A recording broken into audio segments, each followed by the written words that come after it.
Okay. Good evening, everyone. Sorry for the delay. Madame la Ministre, chère Anne, dear Christelle, dear Manon, dear Gwenaëlle, dear great moderator for the now the roundtable Anupriya Data, and dear Prabhat later on is going to join us. Thank you very much for being here this evening. I know that we are also followed online. So thank you to Minister Anne Le Hennan, French Minister for AI and Digital, for being here with us, as well as my colleague Christelle Schaldemose, Cheche, who has played a key role in the European Parliament's work on the protection of minors online. And thank you as well to all our speakers, as I already introduced them, and participants. Thank you all of you for being part of this discussion. We're gathered here around a topic that is both very concrete and increasingly urgent. How do you and how do we protect children in a digital world we've built? Because the reality is simple. The digital environment is evolving faster than our ability as we, co-legislators or legislators, regulators, societies, fully keep up with the speed of this evolution. And this raises a very fundamental question. What kind of digital space do we actually want for the next generation? What we are seeing today across Europe and across the world, I would say, is a real shift, and member states are no longer debating whether action is needed, but how to act. And we see multiple national laws and initiatives emerging to introduce a digital age of majority and stronger rules also for minors online. And I would particularly like to highlight the leadership shown by France and President Macron on this issue. France is definitely moving forward. So Denmark, Spain, Portugal, Germany, and several other member states, and in total more than 11 countries are now actively discussing or developing similar approaches. And this is not only a European debate, as you can see, we're all witnessing a growing global recognition that the online environment is not neutral for children, and that it requires specific safeguards. And if you take the United States, in New Mexico, for example, the jury has held Meta accountable for failing to protect minors online. It's a real turning point in how courts are now looking at platform responsibility. And in parallel, we saw recently proceedings in California, which are now currently examining similar questions, in particular the role of platforms design and its impact on children. What these developments show is that, of course, the debate on child safety online is no longer confined to political discussions or only to regulatory texts. Australia, for example, has already introduced a ban on the access to several social media platforms for minors under 16. So there's a clearly broader global recognition that the online environment is not neutral for children, and that does require specific safeguards. But it also brings us to the very key point that if member states move forward separately, we risk regulatory fragmentation, and fragmentation in a digital space always creates big loopholes. And it creates diverging rules, uneven protection, legal uncertainty, and ultimately weaker safeguards for citizens and especially our minors. And that's why I strongly believe the answer must be European, and I think we all share this. We are dealing with a single market of 450 million citizens, including millions of children and teenagers, and that scale requires coherence and not divergence. This is exactly the logic behind the Digital Services Act, which already sets clear obligations on platform, especially regarding systemic risk mitigation and protection of minors. But we also know that implementation is the real test. And we must go further. That's why in our report, led on the protection of minors online, led by Christelle, we call on the Commission to propose a European harmonized approach to establish a very viable digital age of majority that is really compatible with the EU legal framework, in particular the DSA. And to this end, we do expect the European Commission special panel of experts to provide swiftly concrete recommendation on defining the age of digital majority and the platforms posing the greatest risk to minors. And the Commission will have to share these proposals with us in a fully transparent manner. We had some doubts previously, given the fact that it was very, very difficult to get the full list of the panel of experts. I don't know why. It was a question that we submitted when we met with the president of the panel of experts. And this harmonized approach is also essential when it comes to age assurance and verification. The European Digital Identity Wallet provides a useful framework at European level, and the Commission has recently presented an age verification application intended to be integrated into national digital wallets. And this reflects a clear ambition at EU level to move forward with a common solution. That said, a number of practical questions remain open and deserve closer attention. And for example, we need to ensure that such a system fully respects data protection and privacy requirements, which are concerns that we have already raised. We also need greater clarity on the timeline. When will this solution be effectively available and usable across all member states, and under what operational conditions? So while it's an important step in the right direction, the key challenge now is implementation, making sure the tool is not only designed at EU level, but deployable, trusted, and usable in practice across the Union. Later this year, we hope, the upcoming proposal on the Digital Fairness Act will also be a key opportunity to close the remaining gaps, particularly when it comes to addictive and manipulative design practices, dark patterns, and behavioral techniques that can exploit younger users. Because let's be honest, many platforms are not neutral environments. Most of the platforms rely on business model based on the attention economy.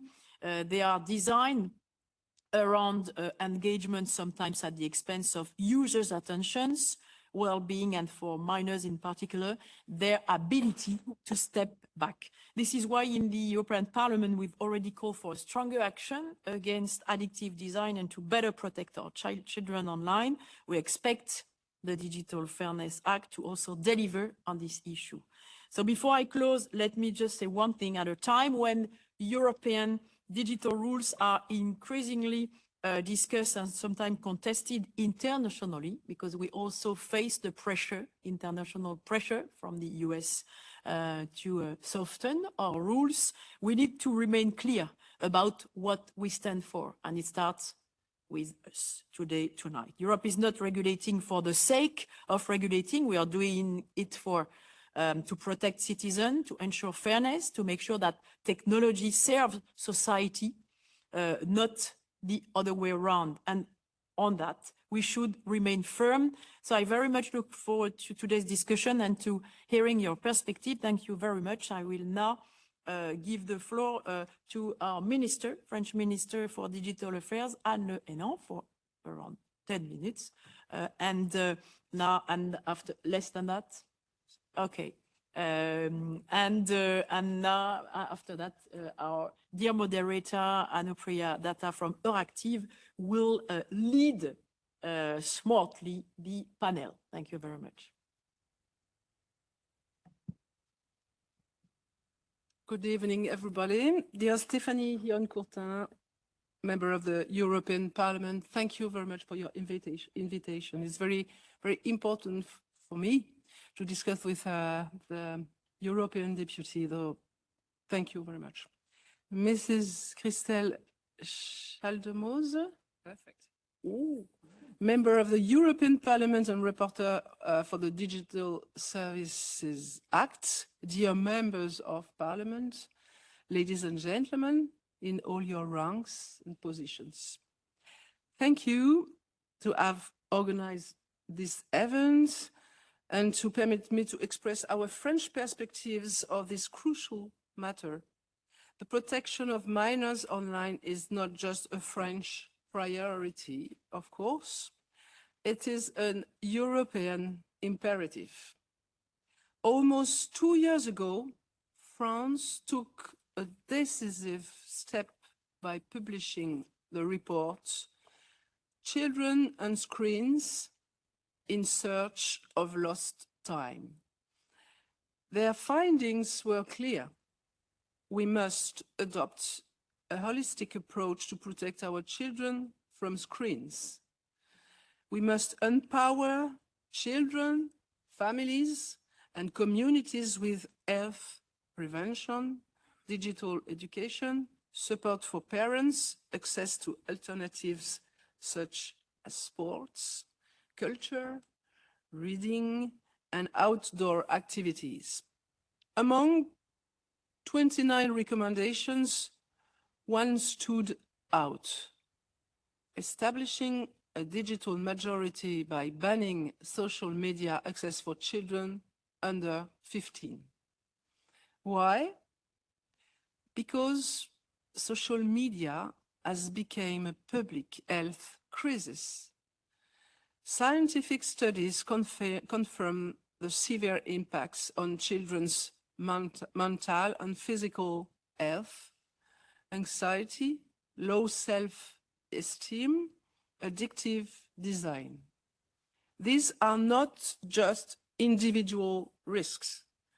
Platforms are engineered to maximize screen time using reward systems, fear of missing out, and personalized algorithms that bypass self-regulation, especially in developing brains. They represent a systemic challenge, one that demands a systemic response. Just as we regulate tobacco, alcohol, and gambling to protect minors, we must regulate social media. France have worked tirelessly to build a European coalition. Last week, our French President Emmanuel Macron brought together 14 European heads of state and the President of the European Commission, Ursula von der Leyen, to align efforts and commit to a common goal: protecting our children from the harms of social media. This collective momentum reflects a shared understanding that the health of our children transcends borders. Together, we have engaged with the European Commission, which published guidelines under the Digital Services Act in July 2025. These guidelines explicitly recognize the right of member states to set a minimum age for social media access. The European Commission's guidelines also provide a robust framework for age verification, ensuring that our national measures are both effective and harmonized across the EU. Our French proposal is simple. The prohibition rule is inspired by other national provisions that prohibit the sale of certain products to minors, such as tobacco or alcohol, for reasons of public health and safety. A general ban on social media access for children under 15 based on existing European definitions. Robust age verification respecting privacy and aligned with the DSA. strong enforcement by the European Commission and the digital services coordinators. The text was approved by a large majority in the National Assembly in France in January and in the Senate at the end of March. The bill is now proceeding through the legislative process and was notified to the European Commission. This is a top priority for us, and we hope that the ban will come into force on September 1st, 2026, alongside the other key measure of the bill, the prohibition of mobile phones in secondary schools. Some may doubt the effectiveness of this law, given the risk of circumvention. But our goal is to establish a new social norm. Banning alcohol consumption for minors does not guarantee that no minor will ever drink, but it sets a legal framework that helps parents and society as a whole to navigate these issues. As a matter of fact, our action for banning minors for the access to pornographic websites has led to 40% drop in viewing among minors. This law is not about limiting freedom. It is about protection. It is about protecting our children's rights to a childhood free from manipulation, to grow without the constant pressure of algorithms designed to capture your attention and exploit your emotions. There is a world beyond screens, a world of real experiences, real friendships, and real opportunities. To parents, we hear your concerns. We share your determination to protect your children. This law is not about taking away your responsibility. It is about supporting you in fulfilling it.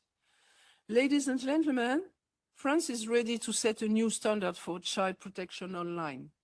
We call on the European Union to stand with us, to act with the same determination and to ensure that no child is left unprotected in the digital world. That's why we welcome the Commission's recent establishment of an experts panel on the safety of minors online. Together, we can build a Europe where the best interests of the child always come first, and in French situation, who are determined. Thank you very much.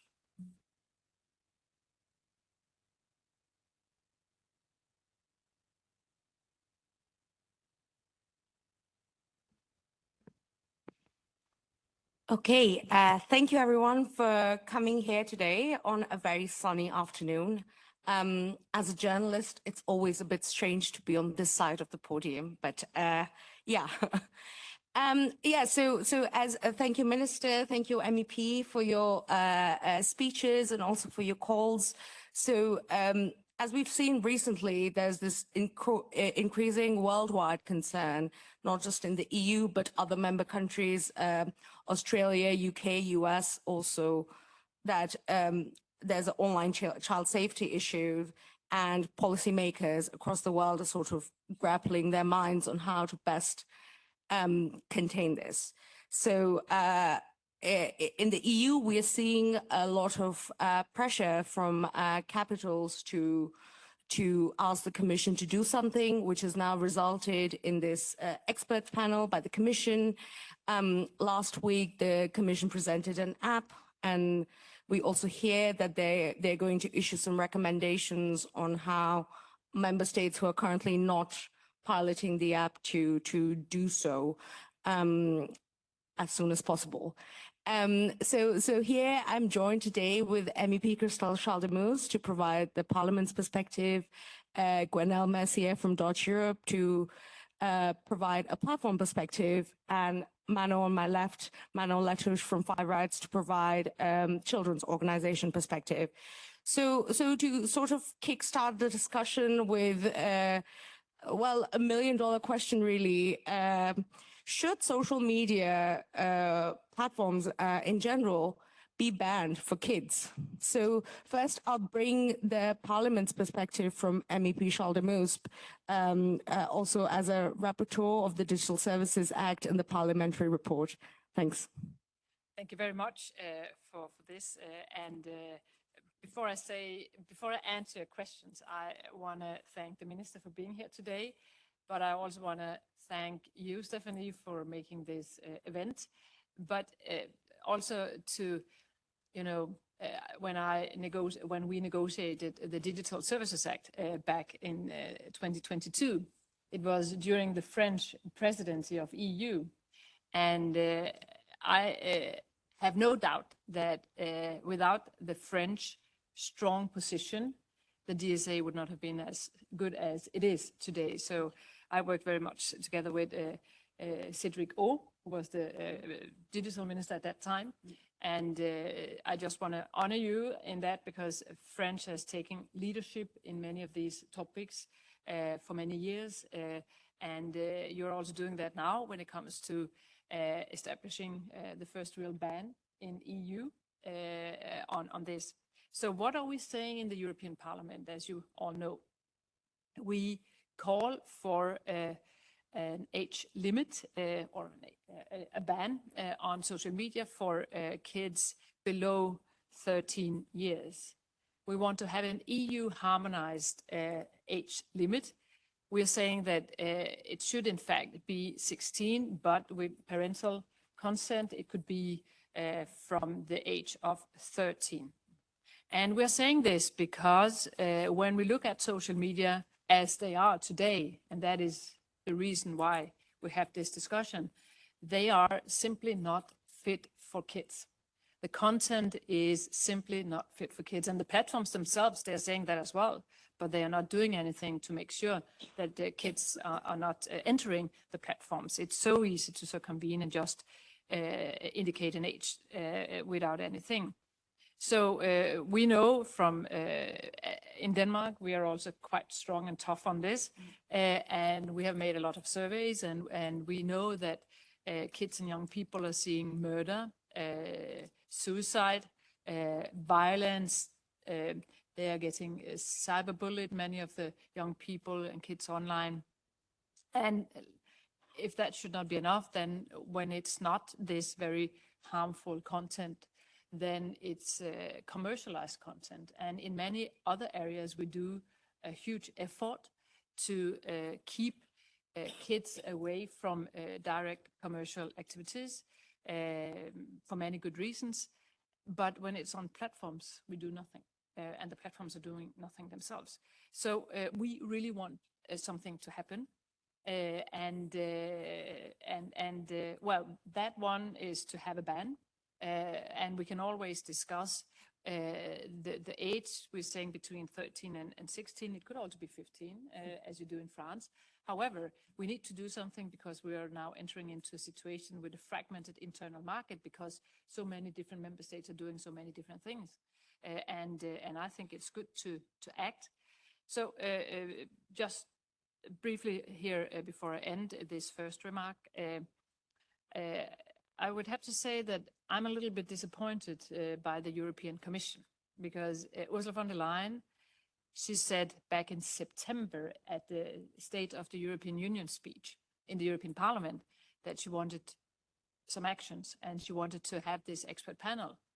And Stephanie and I, we, together with some other colleagues, we met one of the co-chairs of the panel the other day, and it was just started to work. And it's too long time since September, and they will have to deliver a report in June, as I understand it. And first after that, the European Commission will probably act. And then you have your ban that enters into force, hopefully, the 1st of September. So, you know, I honestly think that they have been too slow. Even though there are all different things we can discuss. And we are also in our report in the parliament saying that a ban is not a silver bullet. We know that there will be circumvention, as you also said, but it's about sending a signal, and it's about helping parents. And I do believe that we need to put the obligation on the platforms, because then they are willing to do more to avoid kids and young people to enter. They spend too much time. They're getting dependent. We are also, but we're adults, so we can maybe better cope with it. And the content is definitely not age appropriate. So definitely soon action is clearly needed, and that is what we call for in the European Parliament. Thank you. Thank you very much. Moving to Gwenelle, because I think it's interesting to sort of also map out how the platform perspective is on this matter. Whether ban, if not a silver bullet, should still be something on the radar. What's your thinking around it? Yeah, thank you very much, Nupriya, and thank you very much to MEP Yon-Courtin for convening us. Thank you very much, Minister, for your introductory remarks. So yeah, just very quickly, Dutch Europe is a trade association representing online companies operating in Europe. We have online platforms in our membership, but we are not only that. So for the purpose of this conversation, I will take their perspectives. So very short to answer your first question on should a social media be banned for minors. Our response would be no, but also it depends on the current policies that our social media members have in place currently. So we have technically a digital age of majority already, which is 13 years old for these services. So yeah, we think that no kids below that age should be present on these services. And the platforms are doing the best they can to avoid this, of course. And why we are against a social media ban, like as a concept, it's because of several reasons. The first would be because it would be a very simple solution to a very complex problem, in our opinion. It's a very like easy and quick fix, but we believe that the issues lie elsewhere, actually, and we would prefer an approach that tackle the features instead of banning access to whole services.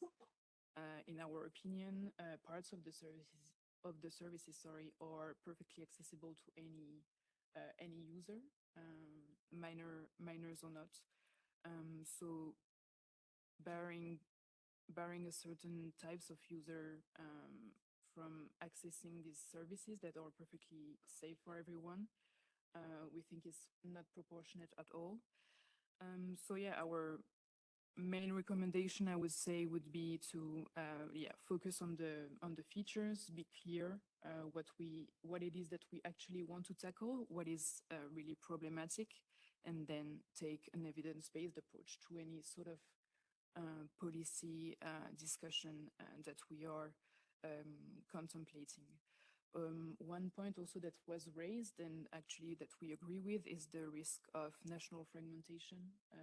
Fragmentation of the single market is a very concerning thing that we are seeing. The differing national approaches would not make sense for companies that operate across borders in the single market. So yes, we believe that a European level solution, if this is something that we are going for, would be the best approach. And you've mentioned the French example and this interdisciplinary approach that you have taken in your recommendations. This is something that we very much value, because social media in itself like in and of itself is not the issue. This is like a much more complex environment that young people have to deal with on the day-to-day basis. So we need the perspectives of different like sectors, but also different professionals from the healthcare sector and from like many different walks of life to make us understand where like the issue is for young people at the moment. And maybe one last point from my side. So the event is called Who Protects Minors Online? So I would say right now it's the platforms, because if you think about the child sexual abuse debate that is going on at the moment. Now we are in a legal vacuum. The interpersonal communication services, so the messaging services, no longer have a legal basis to voluntarily detect child sexual abuse online. And this is the result of political discussions that we think have taken the issue too far. Now the companies are in a very tricky situation. They are continuing their work to detect child sexual abuse online, but the EU lawmakers have refused to extend their legal basis, enabling them, sorry, to do that. So when you think about this, child sexual abuse online is the basis of protecting minors online. Knowing that companies are no longer able to carry out this work that has been going on for the past 20 years is really surprising when we are talking about protection of minors online. Thanks, Gwenaëlle. Before I give Mano the floor, maybe just quickly, MEP Charles, because I saw you nodding your head, because in the Parliament report which passed, the social media restriction was under the age of 13. And it seems like a lot of platforms have the same policy, which Gwenaëlle flagged. But I was wondering if you could sort of respond that indeed it's platforms right now protecting the kids, and her remarks.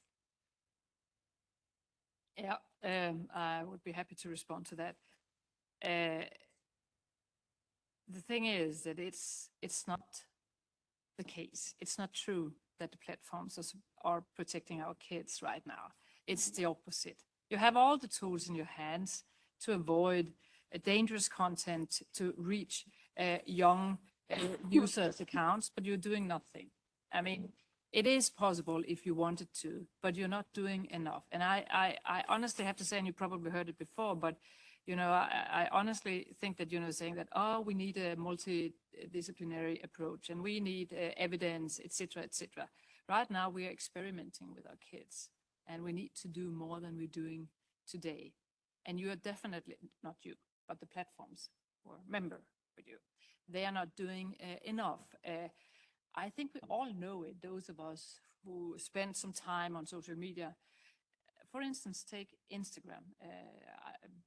I myself, I have to say that within few seconds, if I look at a video or a reel, I get more of these reels because they instantly realizes that I kind of being slightly interested or whatever, or fascinated or scared or whatever that makes me look any longer. If you turn this around, you could also, if you can so fast find what kind of interest my head is having, then you can also turn it around and avoid this content reaching kids. And if you're afraid that, you know, I mean, and you could also take the benefit of the doubt for the kids. So in case you don't know whether they are 13 or 14 or 15, let doubt benefit the kids and not send them dangerous content.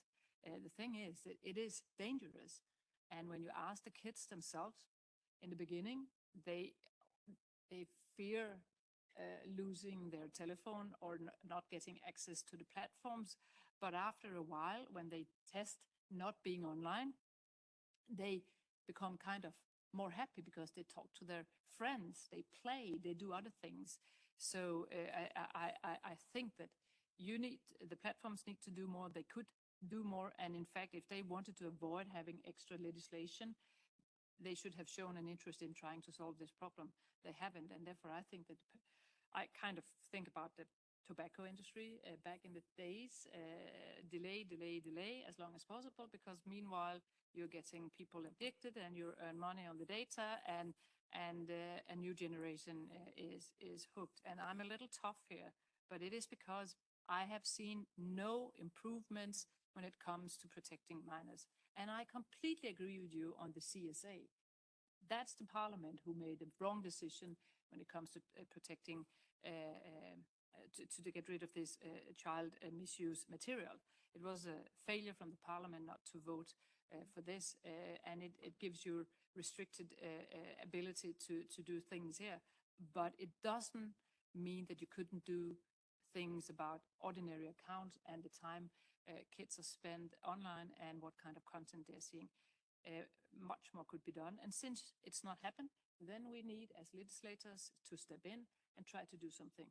So we did something in the DSA, a very good step forward. The Commission is working. Hi, Prabhat, I saw you came in now, doing a lot of things there. But I think we need to add, until we have good, better platforms fit for kids and young people, then a ban is simply needed. Thank you. Yeah, I would also like to introduce DG Connect's Prabhat Agarwal, who is the director for platforms, who will also come and take his seat and increase the gender diversity of the panel.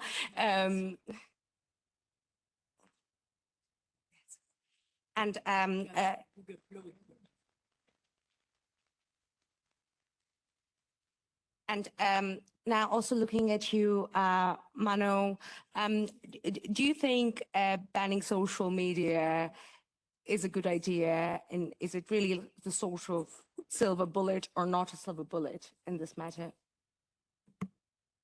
Thank you very much. Thank you for inviting me. It's a real honor to be here with all of you. I want to react on so much of what was said before about that social media ban idea. First, I would like to say that we do understand why this idea has been put on the table. There is no doubt that more must be done to ensure child online safety, and Five Right has been documenting the situation for years, how children are exposed to exploitative and risky practices, how persuasive design keep them glued to their phone, how recommender system keep pushing harmful content, sometimes extremely violent content to children. We know that. And we also know that it's a concern now for very young children in Denmark, and I know that you're very aware of those data. A report commissioned by the government last year showed that 94% of kids have a social media account before they turn 13, and that's not okay. So yes, risk and harms to children on this platform are very real, they are very serious, and society are increasingly and rightly so alarmed. Parents and policymakers are panicking, and it's truly understandable. But we also know that panic really breeds sustainable solution, and we do think that simply banning children from only social media while leaving the system itself unchanged is not sustainable. So I'm really answering to the question of the social media ban.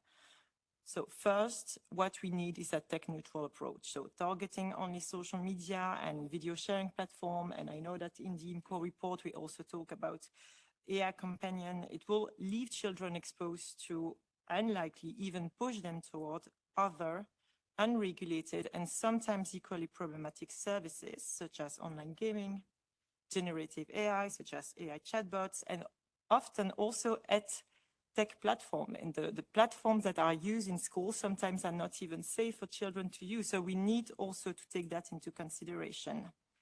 Second, we talk about a digital age of majority. I heard 13, I heard 15, I heard 16, but children are minors online until they're 18. So of course, it doesn't mean that we say that they should be banned until they're 18. We're saying that they have specific rights and specific protection online until they're 18. So we need to be extremely careful not to put those children that would be above the age gates less protected. And that's the same also for children that would circumvent the ban. We need to make sure that we don't push them towards more risky platform.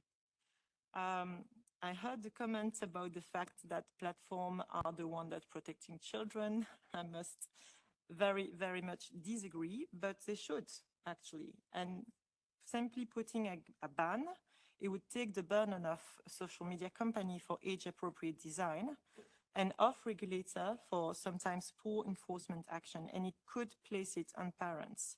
And even more so if those restrictions rely on parents for implementation, for example, through parental consent or parental control. So we do understand the signal.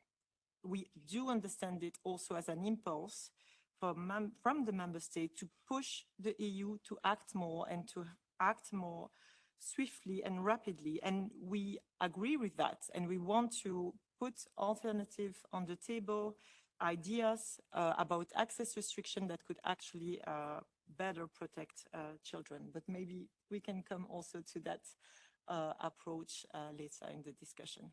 Thank you. Yes, so maybe to also continue with your, let's say, justification that a ban may not be enough and more needs to be done. Maybe you could also elaborate from a child rights perspective, if ban's not the option, then what do you see as the option here? Thank you. Well, maybe also to react on something else that was said, we also think we need a European approach. So clearly, we're talking big scale borderless platform. We need to be together and coordinated, because if we're not, it could undermine existing regulation, and it could also, of course, leave European children with different level of protection. And the approach that we are pushing forward is, of course, respecting of children's rights as established in the United Nations Convention on the Right of the Child. It's tech neutral. It relies on tech accountability for safety, privacy, security of children, and it's holistic, because we know that access restriction will never work in isolation. It's also something that was said before. So to go a little bit further on that approach, first, we need to recognize children online. So basically, providers have two choices. Either they make the platform safe and private for everybody, and if they don't meet that bar, they need to recognize children online and they need to cater for them as they grow. So we need, in other words, we need age insurance. We need age insurance that is privacy preserving, secure, proportionate, inclusive, accessible. There are industry standards that already exist and that can show us how it can be done well. Secondly, what we are advocating for is age-appropriate design. So we need to differentiate the experience of children on the platform. First, we think that children under 13 should not be exposed to platforms that process their personal data to offer personalized services. These environments are not designed for young children, and they do not bring them any benefits. There are actually research that confirm that children between 10 and 13 do not possess the cognitive maturity to critically engage with systems that shape their perception and shape their behavior. And for teenagers, and again, children are minors online until they're 18, what we defend is an age-appropriate design approach, so not full exposure for the full architecture of adult digital services, but instead, service can be reconfigured with strong default protection against the features and the functionalities that are not appropriate for them. And the more they grow, the more they can access the full service. If I can continue a little bit, we also defend a precautionary principle with ex-ante certification of services before they are put in the market, because if children need to wait 6 to 12 months before they can test the new products or the new options, so be it. Because once the product is on the market, if drama occurs, it's much more difficult to just recall the product. So basically, it's safety by design. We want a stronger stick in case of non-compliance. Fines might not be good enough. We should impose market access restriction on companies, so we don't think children should be banned from the digital world, but the companies that exploit them and do not respect EU rules could be banned. And finally, and I want just to also to react to something that was said before, of course, we need better alternative for children, not only online. They need to have good services, digital services that are created for them, for the development. We need good content and not only those AI short cartoon or short stories that it's all over the internet. We need good content for children and we need alternative, just as you said, sport, culture, support for children in the real world. So that was a little bit of our approach. Thank you. Thank you. I see that MEP Charles de Mose also wants to react to the comments, but also being a bit mindful about time. I'll let her react, and maybe we can quickly touch on the age verification app, so we can still have some questions from the audience. Thanks. Thank you very much. No, just briefly, it's also about what is it we are facing right now, and luckily we have also children's rights organizations who realize that the perfect should not be the enemy of the good. So it's right that in the perfect world, the ideal world, the platforms were organized and changed their addictive designs and made content not, not let kids be exposed to bad content. But honestly, they're having a business model right now where I don't believe that they are willing to change. And if we need to have regulation in EU where we're trying to find the balances on all these questions, we would never ever get it adopted. The parliament right now has a lot of colleagues saying that the DSA is a censorship law, which it's not, but that's what they're saying. So can you imagine that we should change the content in a way to try to regulate so that we end up with more perfect situations where we could make them do things on the content. So I don't believe that that is possible. That is just a prolongation of the bad content our kids are exposed to right now. And that's why I'm really happy that some of the Danish organizations have realized that in the present content and with all the downsides it's also have, that a strong age limit and verification is definitely a way forward. Because of the business model, because of what we face right now. Of course, we also need to do all the other things. I want kids to learn to grow up in a digital world because that's what it will be. They need to be critical, they need to have friends, etc. I'm not questioning that, but I simply don't believe that the existing big tech platforms we know now that they are capable of doing this because they have another business model. We see now that few companies are trying to establish better solutions. When we have to do something legally in EU, we might have to find ways to tackle that. But the present ones, the big ones we know, they are simply not capable. I don't believe them. They have had a chance to do it better. They didn't. And therefore, I believe very strongly in the French model. And that is also more or less what we are recommending in the Parliament. Perfect. So already there are too many diverging views, whether ban is a good idea or a bad idea. That always is a good fruit of discussion over a drink outside, which will be later.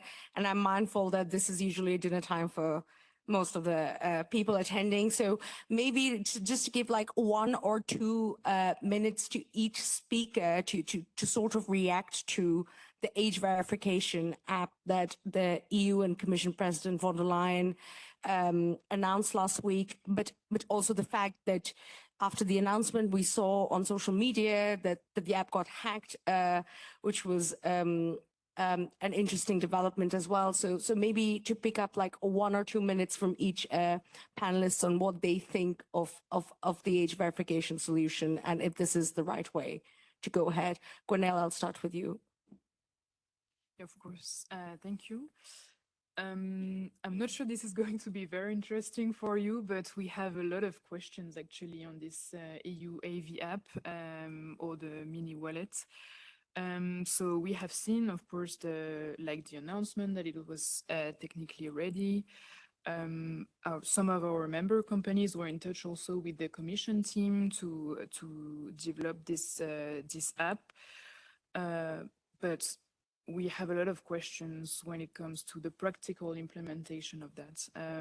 So what's going to happen once it's out in the world? I mean, we have already seen some developments on this front, but are we going to be sure, for instance, that the users will decide to go for this EU solution?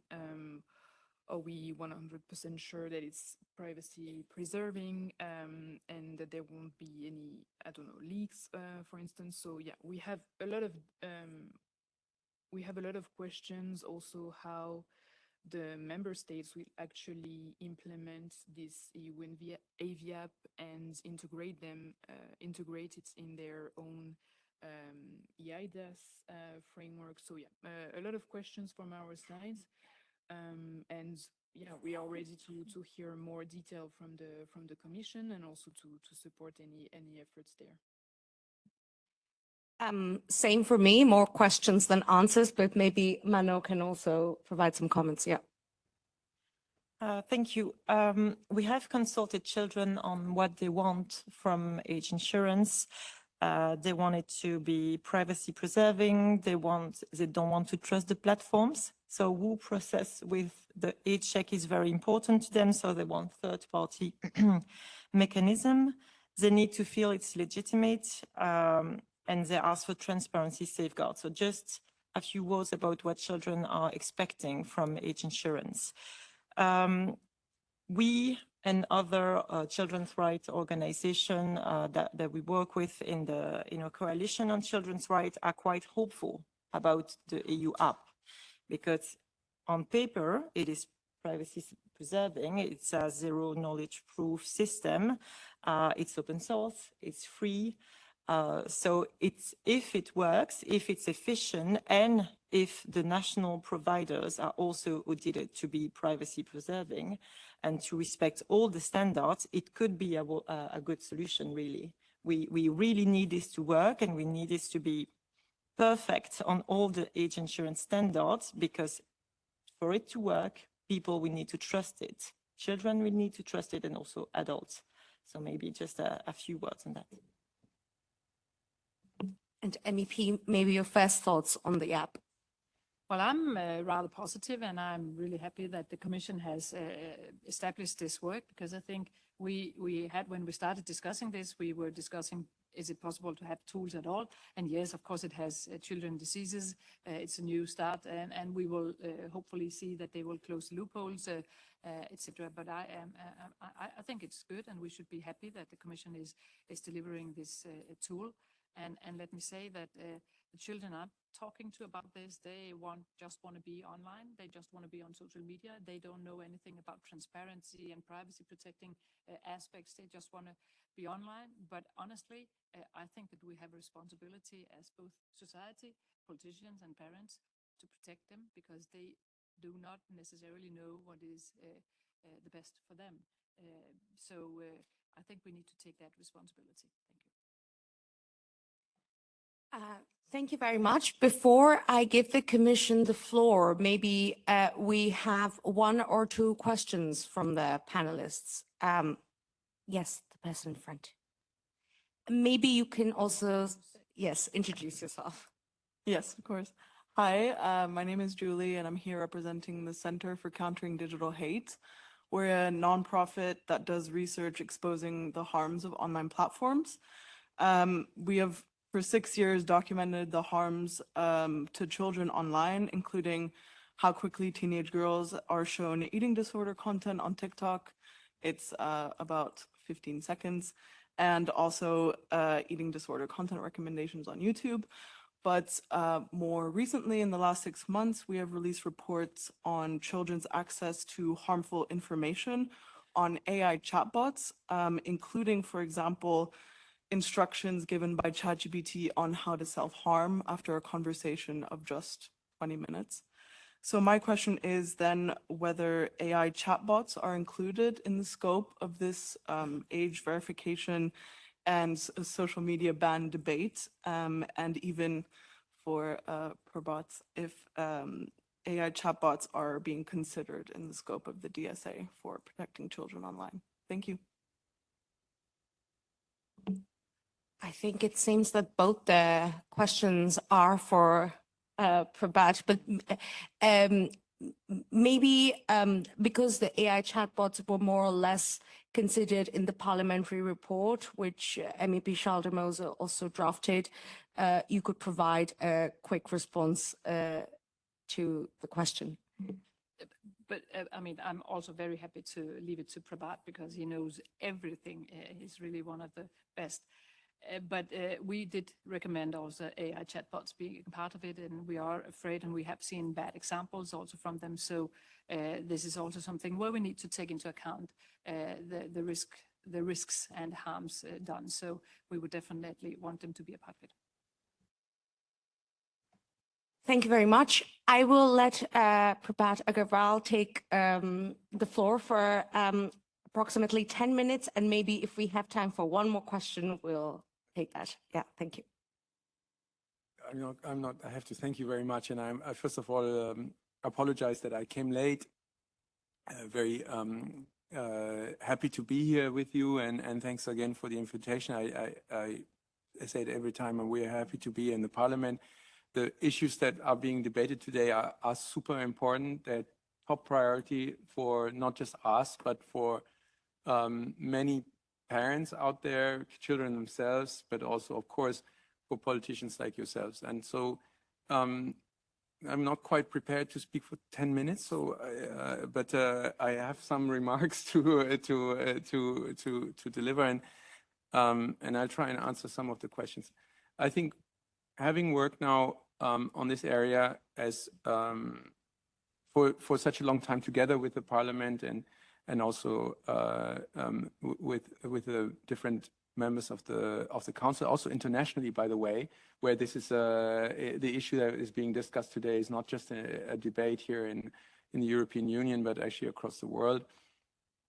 You know, my starting point is just to really emphasize that the way forward, in our view, is to take a holistic view. This is not to diminish the importance of acting fast and hard, where we need to do so, but we shouldn't lose sight of the complexity of the issues, the broad scope of the issues that we are talking about. And so this is what we've been trying to do in the Commission. Of course, now the questions on the app that was released and the framework that was released, there are questions on the speed and the efficiency of our enforcement work, on the real change that people can feel and see, particularly children in their online environment. There are complicated questions around circumvention, on the scope of the issues on AI chatbots, on literacy avenues, on roles of parents and responsibility of app stores or device level responsibility. So I just want to say the first thing is that we are not intimidated at the European Commission by the complexity of the issue. So this should not be an excuse to stop our work or to be less ambitious. We need to tackle all of the issues that are in front of us, and we need to do it together. So this is also something that not one regulator or one entity can do alone. It's something that needs to be done between the legislator, the member states, civil society, and of course, above all, children. But what is clear is that something needs to be done. So this is something that I want to say right at the beginning. So it's not only about this app or that enforcement action. It's about taking a holistic view. So this is my first message. And in this holistic view, we can use some of the powerful tools that we have. We may have to develop other additional powerful tools like the ones that are being discussed at member states level and also in the European Parliament. And we need to work together with civil society and children to make them land. Part of this work does include technical work on how does the technical solution look like that will actually verify someone's age in an online, but frankly also in an offline environment, right? So the day and age where you go to a bar and you show your passport, I think this is also not part of like the digital society we want to live in, right? If you buy cigarettes or you know, buy gambling tickets or something like that, you know, you are facing in every European member states an age challenge. So the fact that this is going to happen via an electronic means is also somehow relatively normal. Whether it's going to happen like, you know, tomorrow or in a little bit longer period of time, okay, we can discuss, and maybe not every member state is going to move at the same speed. This is also something that we've seen in the thing, but somehow if I ask the children that we're in touch with, you know, this basic fact is not contested. So I think this is something that that we need to, and that this also should somehow work in the online environment. Somehow I think is also completely normal. So now what we don't want, and I think just a bracket on the app itself, we don't believe in age verification solutions that require more data being acquired by the online platforms. We don't believe in a device solution where every app store or every device has to scan everyone's passport in the European Union or every ID card. I think this is something that explicitly is something that we reject in the guidelines from last summer. And I think that this is a solution that has been tried in some jurisdictions, and I completely understand the people who are opposed to such a solution. Similarly, I think we also don't want necessarily online platforms, social media companies, or even porn sites to acquire everyone's face via a facial age estimation. I think this is also, something, a direction which we should not go to. So what the Commission has tried to do with the blueprint and the framework that was published is to actually show that it's technically possible to come with a solution that that solves this issue via zero knowledge proof. And of course, it needs to be completely cyber secure and tested and red teamed and subject to third-party scrutiny in every member state when it is actually finally deployed, before it is deployed and put in people's hand. And at this point in time, we're not quite there yet, but we will get there. So this is my message, that the technical solution that is privacy preserving and that can verify someone's age in a zero knowledge proof, completely anonymous is possible. And it's possible everywhere in the European Union. So what we're working on, and you already heard the EVP last week, is that there needs to be some kind of coordination mechanism on how this is deployed, so that the ultimate goal is that this is accessible at one point in time to everyone in the European Union. You know, so that's a lot of work. So just to be also very clear, but that's one part, and I think it's very easy to just focus on that part, but it's super important. And we talked a lot to our Australian friends, with whom we have a cooperation agreement, and this is the single point of failure in their system. They have a law, you know, and we can debate whether this is the right law, the good law, or the wrong law, but maybe just to say that the ease with which the law can be suddenly circumvented is critically dependent on a technology being available that somehow identifies a minor anonymously with an age bracket. So now this is just the bracket on age verification. Member states have done a lot of work. Let me also say this. There are front-runner countries, including France, really far ahead of and have invested resources and also tested with the population how it would look like, integrated it either into their national wallet, which are going to be deployed across the European Union. And I think, frankly, this is what citizens expect. When you carry around your ID card, you have your phone, you want to show your mobile driver's license on this as well, and the technology is there. So a number of member states have really done front-running work: Denmark, France, and you know the list of the other ones as well. You know, Spain, Ireland, Greece. I hope I don't forget one. Cyprus, that's right. And so it's late in the there's Italy as well. There's 7, and so but 7 is not 27. So there is still work to be done there, and I think we are really engaged with this next week as a council of ministers. Minister enough will be present in Cyprus, where this will be on the agenda, and I think it will be very important. Now, that's one part. So, how do we ensure this technological access? But I just want to stress this is only one part. The other part is making the environment, and I think it was said earlier, make the environment that is then accessed, and whether it's a chatbot or a social media platform or some other environment, that environment needs to be safe once it's accessed. And actually there is a trade-off, and this is maybe one message that I want to say. If, of course, the environment cannot be made safe, like for example with pornographic platforms, then the limit needs to be hard and high, right? So, but if the environment can be made safe, which we're not at the Commission completely sure about yet, so this is why we have taken enforcement actions on a number of platforms, and this is the reason behind our guidelines. Then, of course, you can have a lower age in theory. What that age should be, I mean, is a debate to be had. But I just wanted to say that, of course, there is some kind of trade-off that if the environment is reasonably safe, then we can also allow more children to access that environment. So the second element of our work is the safety of that environment. And that is a rich field of work. And this is where we have taken enforcement action, where there's an enormous amount of work still to be done for platforms to look at the guidelines chapter by chapter and say, this is what we're doing and this is what we're not doing. And frankly, we have been disappointed at the response to these to these guidelines. And this is why we have taken some enforcement actions only last month when we opened proceedings against Snapchat as well. So this is certainly not the first nor the last, but certainly there is a lot of work to be done.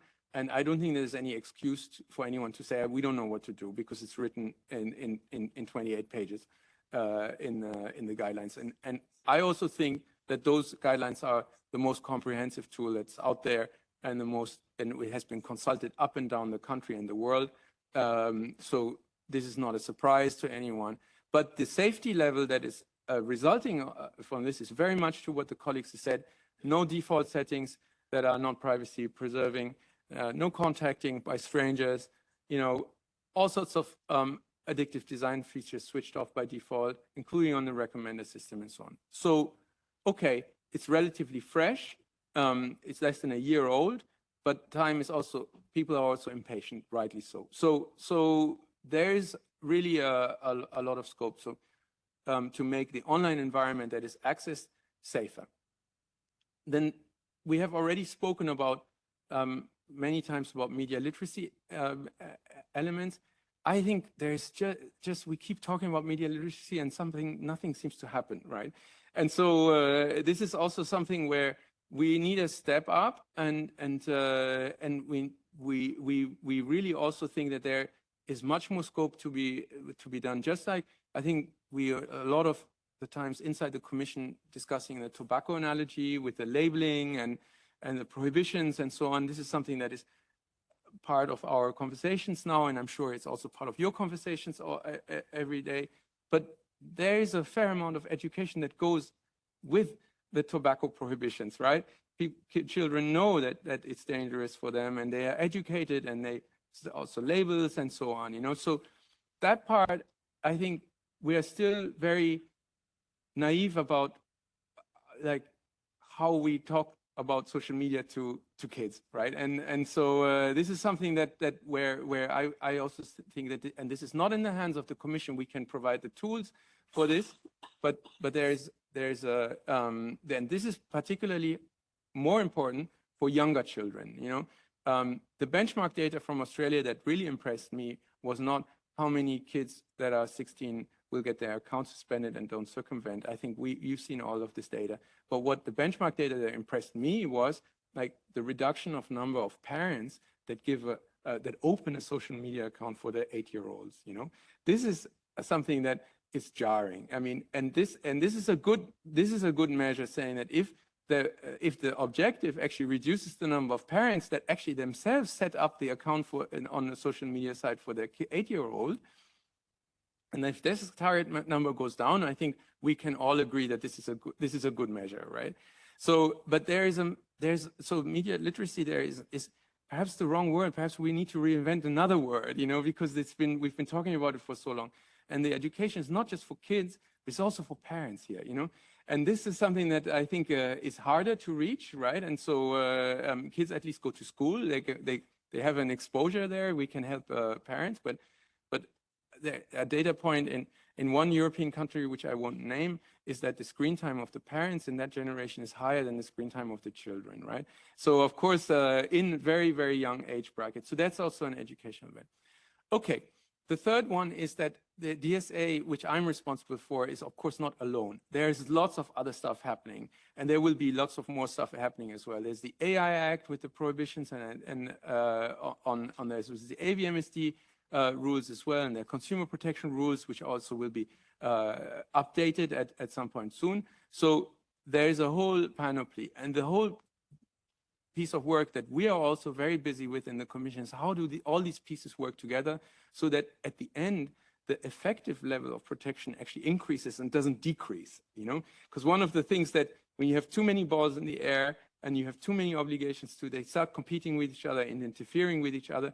And we also see a risk that if not well done, these rules at national level, at European level, they must start competing with each other, and then nobody wins. So I think Christelle knows this is like a broken record tune that I bring to the Parliament a lot, but now it's getting a bit real. So we are open to this discussion, and we are happy to have this. We are not close to any additional evolution of what is necessary. The expert panel will deliver the conclusions in July, I think, and we have been supporting this process really very, very intensively by providing the experts, independent experts, with all the necessary background. On a national level, in France, in Germany, in Denmark, there have been similar panels which have been feeding into this work as well. So I must say, I'm often asked whether I'm optimistic that the DSA will improve. And let me close on this. So I think I'm neither optimistic nor pessimistic, but I'm determined. So this is what our attitude should be, is that I think we should be collectively determined to make it better. And this means applying the rules that we already have, carefully crafting additional rules where they're needed, and then working on a holistic program that really delivers for our children. So with this, I'd like to end. Thank you very much.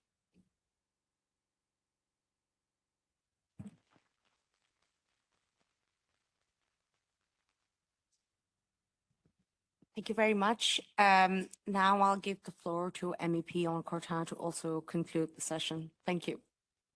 Thank you very much. Thank you very much for your determination, Prabhat. We all know that you're determined. I hope everybody in the Commission is as determined as you, and then the life, you know, is going to be like the weather outside. So thank you very much for everybody's very rich and constructive discussion. There is definitely a shared recognition of the urgency among all of us, and we must do, of course, more to protect children online.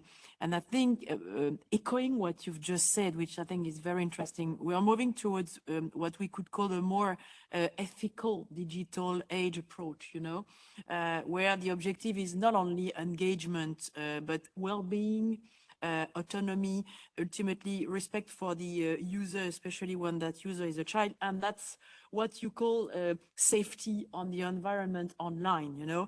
And I think it's very key, and because this debate is not about rejecting technology. Digital tools are not inherently negative. And I'm talking now to people coming from the platforms. I see some representatives from the platform, and on the contrary, you know, digital tools can be very powerful forces for learning, connection, creativity, development. The issue is not whether platforms are good or bad themselves, is how they are designed. and what incentives shape those design. This is precisely where regulation has a role to play, and not only to prohibit harmful practices when they exist, but also to actively encourage better ones. We need a framework that does both, set clear red lines and create the right incentive for innovation that is compatible with fundamental rights. That's the European third way, I would say. When it comes to, of course, to children specifically, age limit is not, as Christelle said, silver bullet. We all agree that additional safeguards are essential, and we need age appropriate design by default, effective privacy-preserving age, strong limit on targeted advertising, full transparency around commercial practices, behavioral techniques used online to make sure that there is a safe environment offered to all of us. They are not optional elements, and these are maybe building blocks of kind of genuinely safe digital environment for minors. And we are starting slowly to move in that direction. I also share what Christelle said, that sometimes we would wish for maybe more swifter action on the side of the Commission. And we all know that enforcement, I mean, rules without enforcement are nothing. And I agree, regulation alone will not be enough.